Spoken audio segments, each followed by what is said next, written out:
I thought I knew what normal meant. Turns out, I had no idea. My first step onto the campus of Cedarwood College felt like stepping onto a stage I hadn't auditioned for. Everyone around me seemed so real. Messy hair, mismatched socks, and backpacks bursting with books that probably weighed more than I did. I adjusted the strap of my backpack, one of the few things in my wardrobe that hadn't cost a small fortune, and tried to blend in. My name is Ethan Rivers, or at least that's what I'm calling myself until I figure out how to live without the constant glare of cameras and media vultures. My real last name carries weight, money, and a legacy I didn't ask for.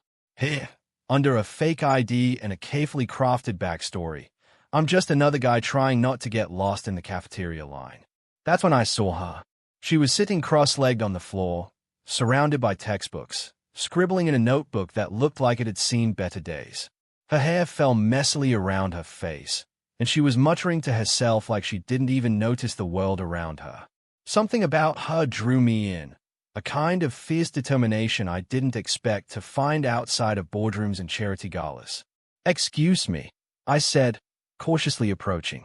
"Is this seat taken?" She looked up, startled, then gave me a small, tired smile. "Nope, go ahead." I sat down and immediately regretted how stiffly I carried myself.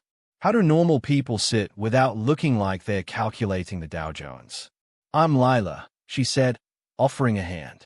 Mine met hers, and I almost panicked at how soft and warm it felt. I quickly reminded myself she didn't know who I really was, and that thought both comforted and terrified me. "Ethan," I replied, keeping it casual. "Nice to meet you." And just like that, something unexpected happened. I felt a spark of something I couldn't name. Friendship? Curiosity? Maybe both. One thing was certain. My normal life was already more complicated than I'd imagined.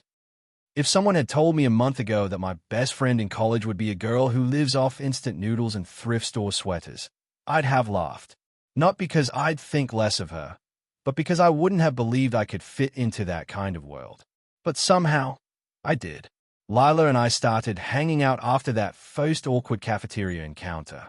I think it began with me offering to share my fries, then turned into late-night study sessions in the library, then into walking back to the dorms together, talking about everything and nothing. She had this way of making life sound simple, even when it wasn't. She worked 2 part-time jobs, one at a coffee shop, another shelving books at the library, and somehow still managed to pull straight A's. Whenever I asked how she did it, she'd shrug and say, "Coffee," and panic. I admired her. I didn't say it out loud, but I did. She didn't know that I'd never worked a day in my life, that my family's estate had more staff than her entire dorm floor, that I'd never had to count coins at a checkout counter or choose between paying for books and paying for food. Every time she mentioned struggling to make rent, guilt pricked at me like a thorn under the skin. One night, while we were sitting under the string lights behind the student union, she sighed and said, "You ever feel like life's just waiting for you to mess up?" I blinked. "Every day." She laughed. "Yeah, but you don't seem like the type to mess up. You've got this calm vibe, like you've got it all figured out." If only she knew. I wasn't calm. I was terrified. Terrified that one careless word or slip of my accent or mention of my summer home in Switzerland would unravel everything. "I'm figuring it out," I said instead. She looked at me, her eyes soft but searching. "Then we've got something in common." That was the night she made me promise something, our first little pact. "No matter what happens," she said, holding out her pinky like a child, "we stay friends. Even if we mess up, even if life sucks, even if we're totally broke." I hesitated for half a second, wondering what she'd think if she knew my net worth could probably buy the whole campus. But then I smiled and hooked my pinky around hers. "Deal," I said. That moment felt small, insignificant, even, but I'd remember it later. The way her laugh echoed off the stone walls. The way her eyes reflected the fairy lights like tiny stars. It was the first real promise I'd made in a long time. Later that night, when I lay in bed staring at the cracked ceiling of my dorm room, I realized something. For the first time in my life, someone liked me for me. Not for the name, not for the money. Just Ethan. And that scared me more than anything. If lies were currency, I was richer than ever. Not the big kind, the dangerous, scandal-making kind, but small, harmless ones. The kind you tell to protect something fragile. Every time Lila asked a question that came too close to my real life, I found myself dodging. Where was I from? Up north. What did my parents do? My dad's in business. Why didn't I have social media? Bad breakup. Each answer felt like stacking bricks on a wall that separated who I was from who I wanted to be. I didn't mean to lie. Not really. I just didn't want her to look at me differently. The moment someone hears the word billionaire, everything changes. You stop being a person and start being an opportunity, a target, a headline. So I kept pretending. College was teaching me more than any business school ever could. I was learning how to cook pasta without burning the pot, how to do laundry without shrinking shirts, and how to survive on cafeteria food that looked like it came from another century. But most of all, I was learning how to be someone without a legacy attached. One afternoon, Lila dragged me to her favorite coffee shop off campus. It was cramped and noisy, the kind of place that smelled like cinnamon and burnt espresso. She waved at the barista, who greeted her by name. "You come here a lot?" I asked. She grinned. "I work here, Tuesdays and Thursdays. Welcome to my glamorous second life." She slipped behind the counter, tied an apron around her waist, and shouted over her shoulder, "What'll it be, Ethan? It's on me today." I opened my mouth to argue, then closed it. Lila didn't have much, and if she wanted to buy me a coffee, the least I could do was let her. Still, the guilt was sharp, almost painful. As she worked, I watched her laugh with customers, balancing cups like she'd been doing it all her life. She looked free. I'd spent my whole existence surrounded by privilege, yet I'd never seen anyone look that alive. When she finally joined me at a corner table, she wiped a bit of whipped cream off her sleeve and sighed. "So, Mr. Mysterious, what's your deal? You've got this quiet energy, but sometimes you look like you're hiding something." I froze. "What makes you think that?" She shrugged. "Maybe it's the way you listen more than you talk, or the fact that you never mention your family." I smiled tightly. Not much to tell. She gave me a look that said she didn't believe me, but she didn't push it. That was another thing I loved about Lila. She respected silences. "Fine," she said after a pause. "Keep your secrets. But one day, I'll get them out of you." "Not if I get yours first," I teased. Her laugh was soft and real, and for a moment, the guilt faded. Later that night, back in my dorm, I found myself scrolling through news headlines I swore I'd stopped reading. Rivers Holdings under investigation. Billionaire CEO silent amid rumors. Where is the A? I shut the screen off. My fake world felt like it was shrinking, inch by inch. And for the first time since I'd met Lila, I wondered how much longer I could keep the truth from her, before it broke both of us. If there's one thing I learned about college life, it's that everyone loves free food. So when the student council announced a spring charity festival, the entire campus showed up like it was the Met Gala. Booths, banners, live music, cheap snacks. It was chaos wrapped in sunshine. Lila volunteered to help organize it, of course. She had this habit of saying yes to things before thinking them through. When I offered to tag along, she smirked. "You? Manual labor? I've got to see this." I rolled my eyes but followed anyway. By noon, I was sweating through my shirt, hauling tables across the quad while Lila bossed me around with a clipboard in one hand and a ponytail falling loose from her hair tie. I'd been in board meetings with CEOs twice my age who intimidated me less. "Ethan, the food stand goes over there," she called. "Yes, I replied, saluting dramatically. She grinned. "Don't mock your superior." "Wouldn't dream of it." We were a mess, but a happy one. I couldn't remember the last time I'd laughed this much. I'd grown up in houses where laughter felt like something you needed permission for. Out here, in the middle of student chaos, it came naturally. When the festival started, people milled around in bright t-shirts and painted faces. Lila's group was running a booth selling handmade bracelets for charity. I manned the cash box, ironic, really, and watched her charm every person who stopped by. At one point, a classmate of hers, a guy named Ryan, showed up, tall and overly confident. He leaned on the counter, flirting in a way that made my jaw tighten.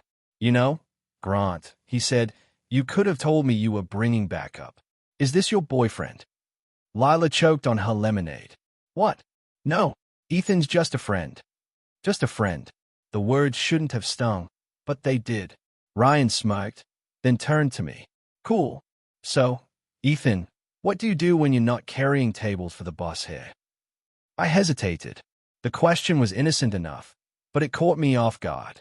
What did I do? How could I explain a life I'd erased? Business major," I said finally, still figuring things out. He nodded slowly, like he was assessing me. "Must be nice. Some of us actually have to work for a living." Before I could respond, Lila snapped, "Ryan, go bother someone else." He laughed it off and wandered away, but the tension lingered. That night, after the festival ended and the cleanup began, Lila handed me a bottle of water and said quietly, "Don't listen to him. Ryan's just Ryan." "I'm fine," I lied. She looked at me for a long moment, then smiled softly. "You're a terrible liar. You know that." If only she knew how true that was. When the festival lights dimmed and music faded, we sat together on the steps outside the library, exhausted. "You did great today," she said. "Yeah, even with the table disasters." "Especially with those," she laughed. "You actually made today fun." I glanced at her, hair messy, cheeks flushed from the sun, eyes glowing, and I knew I was in trouble. Because somewhere between the lies, the laughter, and the chaos, I'd fallen for her. And sooner or later, the truth would ruin everything. There's something about midnight on campus that feels like a secret. The lights are softer, the noise fades, and the world feels smaller, like it's just you and whoever's crazy enough to still be awake. That night, it was Lila and me. We'd been studying in the library until closing time, both pretending to focus while stealing glances at each other across the table. When the librarian finally kicked us out, Lila grabbed her notebook and said, "Come on, I'm not ready to go back yet." So we ended up on the old astronomy lawn behind the science building. The grass was damp, the air crisp, and the sky stretched above us, an endless ocean of stars. Lila dropped her bag and lay down on the grass without hesitation. I hesitated for half a second before joining her. "See that one?" she asked, pointing toward a particularly bright star. "That's Vega. My mom used to tell me it grants wishes if you believe hard enough." "Did it ever work?" I asked. She smiled faintly. "Maybe. I'm here, aren't I?" There was a quiet pause between us. The kind that isn't uncomfortable, just heavy. I turned my head to look at her. The moonlight caught her face, softening her features.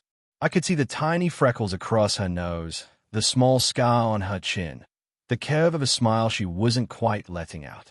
"You ever think about where you'll be in 5 years?" she asked suddenly. I laughed under my breath. "Every day." "And I don't know," I admitted. "Somewhere quiet. Maybe doing something that actually matters. Away from all the noise." She hummed thoughtfully. "That sounds nice. What about you?" She sighed, her breath misting in the cold air. "Honestly, I just want stability. A job that pays enough. Maybe a little apartment that doesn't leak when it rains." She chuckled. "Nothing fancy. Just enough." Her words hit harder than I expected. I'd grown up surrounded by more than enough. I'd seen what too much money could do, how it twisted people, ruined simplicity. Listening to Lila, I envied her honesty. Her hunger wasn't for wealth, but for peace. "You deserve that," I said softly. She turned to face me. "You say that like you know what I deserve." "I think I'm starting to." Her gaze lingered on mine. There it was again, that quiet electricity between us, the thing I tried to ignore but couldn't. The space between us felt charged, fragile, dangerous. For a second, I almost told her everything. Who I really was, what I was hiding. I wanted to believe she'd understand. But then she whispered, "You're different, Ethan." I froze. "Different how?" She smiled, small and sad. "Like you're carrying something heavy, but you still try to make everyone else feel lighter." I didn't know what to say. My throat felt tight, my heart pounding so hard I was sure she could hear it. Before I could speak, she sat up, brushing grass off her sleeves. "Come on," she said quietly. "It's late." We walked back in silence. Every step felt like walking a line between truth and disaster. That night, as I lay awake staring at the ceiling, I knew two things for sure. I was in love with Lila Grant, and if she ever found out who I really was, she'd never forgive me. It started with a phone vibrating on a desk. Just that. Nothing dramatic, no ominous music, no warning. Lila and I were in the student lounge, half asleep over our laptops, when her phone lit up. She frowned, grabbed it, and scrolled. Her expression changed, confusion, disbelief, then a slow, sharp turn toward me. "Ethan," she said carefully, "why are you on the news?" My blood turned to ice. "What?" I forced a laugh. "What are you talking about?" She flipped the phone toward me. There it was, splashed across the screen. Rivers Holdings scandal deepens. Missing heir found at Cedarwood College. My own face stayed back at me. A photo from a charity gala 2 years ago. Black suit, champagne glass in hand, smiling beside my father. The air left the room. Lila's voice broke through the ringing in my ears. "Ethan Rivers," she read aloud, her tone brittle. "Only son of billionaire Gregory Rivers, CEO under investigation for fraud and insider trading." She looked at me then, not the way she usually did. No warmth, no curiosity, just shock. And something was hurt. "Tell me this isn't you." I couldn't. My mouth opened, but no words came out. "I can explain," I started. "Can you?" she snapped. "Because I've spent months thinking you were this normal guy who eats ramen and forgets his laundry. And the whole time you were, what? Playing some kind of game." "It wasn't a game." "Then what was it?" I stood up, running a hand through my hair. "I just wanted a normal life, Lila.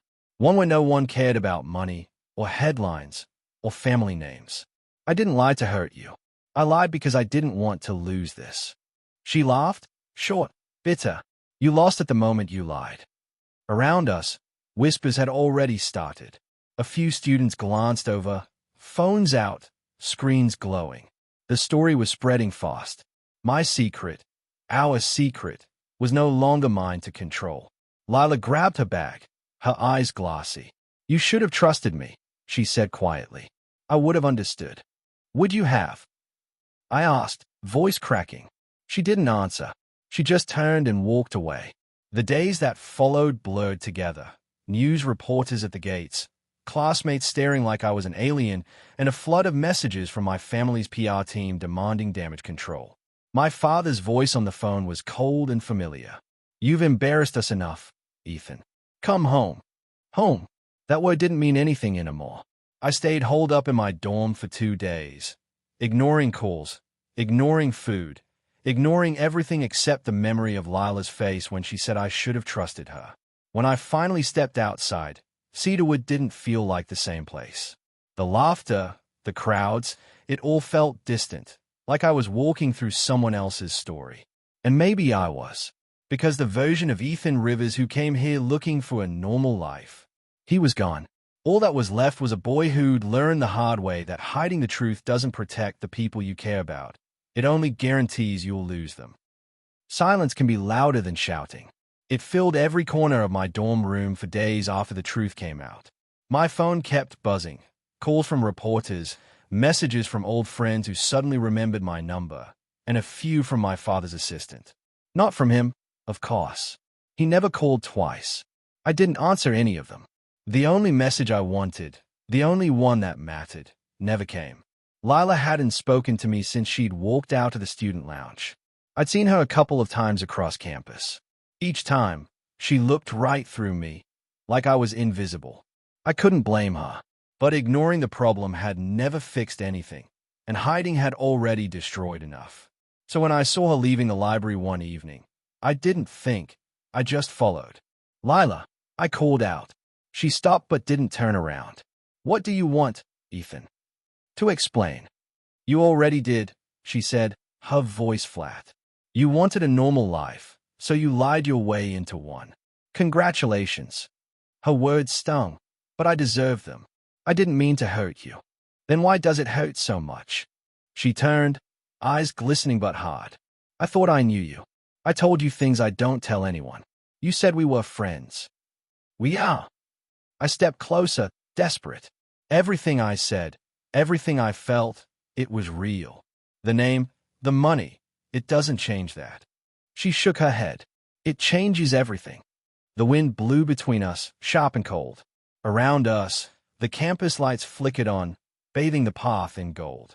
I could see she was tired, not just from work or school, but from disappointment. You think I care about money, she whispered.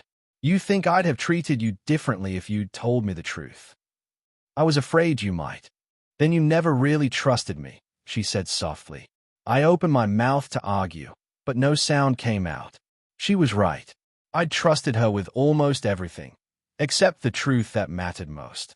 Her expression softened, but only a little. Do you know what it feels like to be lied to by the one person you thought was honest with you? I swallowed hard. Yeah, I said finally. My whole life's been that. For a moment, the anger faded from her eyes, replaced by something that looked like understanding, or maybe pity. I wasn't sure which was worse. She turned to leave, and panic flared in my chest. Lila, please, just tell me how to fix this. You can't, she said without looking back. Some things don't go back to how they were. And then she was gone. That night, I got another call, from my father this time. His voice was clipped, furious. You've embarrassed the family, Ethan. You'll come home tomorrow. We'll handle this our way. For years, I'd done everything his way. But not this time. I hung up.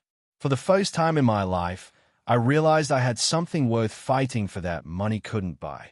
And even if I'd already broken it, I wasn't going to let my father or the headlines decide what happened next. Tomorrow, I'd tell Lila everything. The truth, the whole truth, no masks. If she still walked away after that, I'd let her. But she deserved the truth from me. Finally. Morning came gray and heavy, the kind of sky that looks like it's waiting for something to break. So was I. I'd spent the night pacing my room, rehearsing what to say, deleting half the word before I could even speak them out loud. Nothing sounded right. How do you apologize for lying about who you are? How do you ask for forgiveness from someone who gave you everything you never knew you needed? By the time I found Lila, she was sitting alone on the stone steps behind the art building, sketchbook in her lap, earbuds in. Her shoulders tensed when she saw me approach, but she didn't move. I stopped a few feet away. Can I sit? She didn't look up. It's a free campus. I sat anyway. For a moment, all I could hear was the distant hum of students, the soft scratch of a pencil, and my own heartbeat. Lila, I began, I owe you the truth. All of it. She sighed, closing her sketchbook but still not meeting my eyes. I already know the truth, Ethan. You're rich. Your dad's in trouble. End of story. No, I said quietly. That's not the truth. That's just the headline. She frowned, finally glancing at me. I took a breath. I didn't come here to hide from consequences or pretend I was someone else for fun. I came here because I didn't know who I was without the money, without the name. My whole life, people only saw the river's Heir. No one ever looked at me and saw me. I rubbed a hand over my face. Then I met you. You didn't care about any of that. You laughed at my bad jokes, called me out when I was being stupid, and made me feel normal. For the first time. Her expression softened, just a little. I should have trusted you, I said. I should have told you the truth sooner. I was scared that once you saw who I really was, you'd stop seeing me the same way. She was quiet for a long moment. Then, softly, you were right. I don't see you the same way. That hit harder than I expected. But, she added, and my heart stuttered, I don't see the billionaire Heir either. I see a guy who tried to be someone better, who messed up but didn't run when it got hard. I looked up at her then. Her eyes were wet but steady. You really hurt me, Ethan. But I understand why you did it. I'll spend the rest of my life making up for it, I said. She smiled faintly. Maybe start with coffee. I laughed, shaky but real. Coffee I can do.